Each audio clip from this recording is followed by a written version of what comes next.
1871, N.C. Judd watched River. In his calloused hands, he gripped a legal document, the ink still fresh and heavy with consequence. Inside the house, Mary moved through the kitchen with a quiet grace. She had been enslaved in this home since she was 16, and she was the mother of Henderson's 9 children. Henderson was 43 when their first child was born. He never married, and unlike the world around him, he never hid the truth of his family. That March, Henderson walked with purpose to the county clerk's office. He signed a deed transferring 174 acres of land to his 9 mixed-race children. He wrote their names one by one, a defiant rhythm of recognition. Then, he added a sentence that shook the very foundations of the county. Reputation is admitted to be true.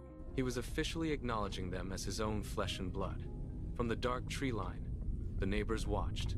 Rage-filled kin gathered, a dark woodland. 4 months later, the darkness closed in.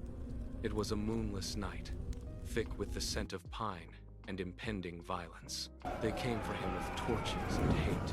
They dragged Henderson, 65 years old and refusing to run, from his warm bed. They hauled him into the cold air toward a massive, ancient oak tree. With heavy rope, they bound his wrists tightly to the rough bark of the trunk. They did not just seek to kill him. They sought to erase his humanity through mutilation. They left him there, tied to the tree, to bleed out into the dirt of the land he tried to give away. But the horror did not end with Henderson. The group turned their fury toward the house. They seized Mary, stripping her of her dignity and beating her with a savagery that knew no bounds. She collapsed under the weight of their hatred and died 2 days later. The silence that followed was heavy with the blood of the innocent, as the killers retreated back into the woods, leaving a family shattered in the wake of their perceived justice. Thomas moved fast to put in the claim on Henderson's land. The law, designed to protect men like him, turned a blind eye to the blood on the soil. Within 2 years, the land was stripped away, stolen by the very neighbors who had orchestrated the murder. The physical legacy of Juddland seemed to vanish into the pockets of the greedy. But the children survived, carrying their parents' courage in their veins. They became doctors, lawyers, nurses, and educators.